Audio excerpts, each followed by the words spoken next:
and industrialization. The story for Bangladesh was always there. A lot of you already know about it. We have 180 million domestic market. We have a young population. Almost half of it is less than 25 years old. The middle and affluent class is about 35 million people, which is as big as the Malaysian total population. We have many, many other factors that has led to where we are today. And actually, I must say that there are companies who have been here for more than 100 years and have made exceptional returns compared to the global markets. So if you look at some of these companies who have actually operated in Bangladesh for a long, long time, the returns they have got in Bangladesh is actually significantly higher than the global average. And today, we also have a fantastic news that one of our own startups called ShopUp, the news came out about an hour ago in Bloomberg that the Saudi sovereign PIF, their investment arm called Sanabil Investments, they have actually co-led a round of $110 million along with Peter Thiel's Valor Ventures to invest in one of our own startup to go global. So let's give a big round of applause to ShopUp.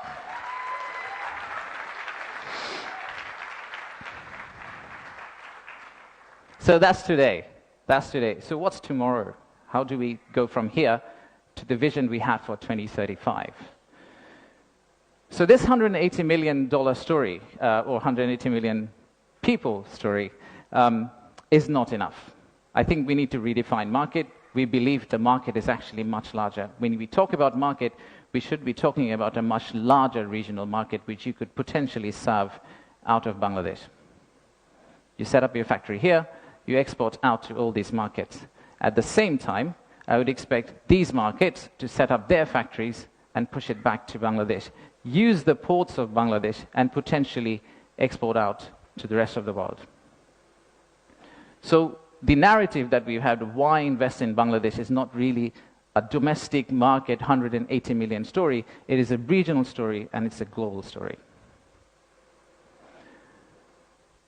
To further strengthen ourselves, we have decided to enhance our port capacity.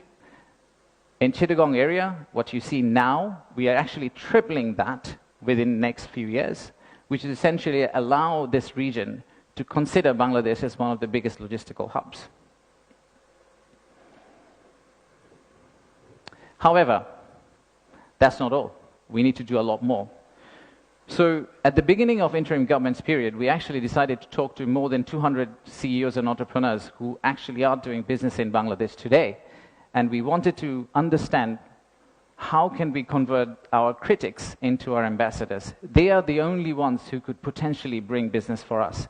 They are the only ones who, if they travel abroad and say Bangladesh is a great place for business, that's when we are likely to get more investment. So we divided all their complaints into two groups, or the solutions that came out of their complaints. The list of challenges are very long. It's from the earth to the moon and back. But we whittled it down to a few action items, some of which are short-term wins, so some of that you see here, some of which are actually long-term policy reforms that we would like to also undertake and set the direction of travel for the country in the right course so that the incoming government, the next government, the political parties who come and start driving this economy, they can follow the same script for us. I'll give you a few examples. Let's start with, we talked about a true one-stop service. There are two elements of one-stop service. The first one is the human element, and then there is the digital element. In the human element piece, what we have decided to do is we are going to co-locate the primary agencies, the high touchpoint agencies for our investors in one location. So that instead of the investors walking around different ministries, and we have a lot of them in Bangladesh, they all come to one office and they end up meeting everyone. We've also decided, like banks, and I am from banking, I guess that helped, that we are going to set up a relationship management team under BIDA. What it would essentially do is, just like a corporate banking, relationship banking manager, he would hold hand of the investor and walk them around the landing process. Let's take another example. Our friends in National Board of Revenue helped us set up the authorized economic operator. It's essentially the green channel, or widely known as the green channel setup, where if you're a good customer, you are able to circumvent some of the custom checks and fast-track your process through the ports.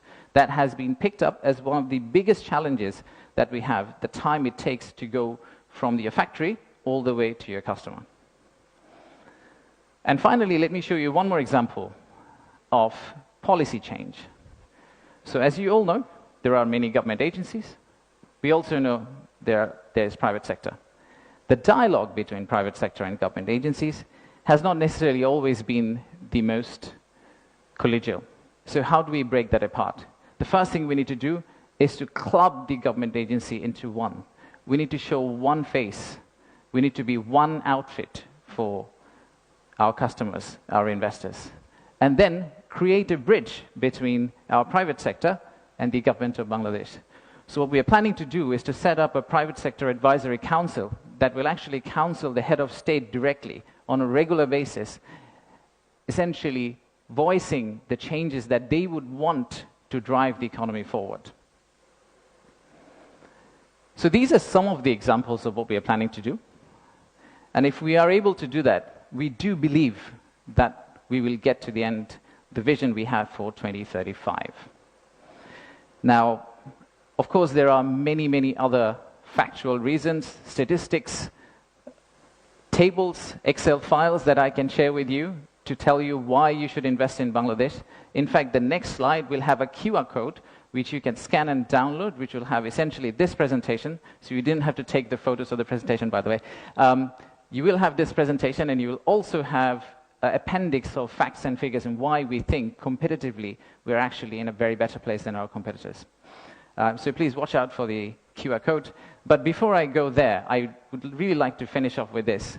There are economic reasons to invest in Bangladesh, but I really don't want you to invest in Bangladesh for the economic reasons.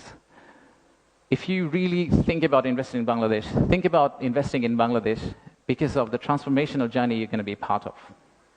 For the odd mixture of warmth and resilience our people have, and our century-old culture paired with the shared values that we have with you. So I rest my case here. Thank you very much for coming, and enjoy the rest of the day. Thank you all.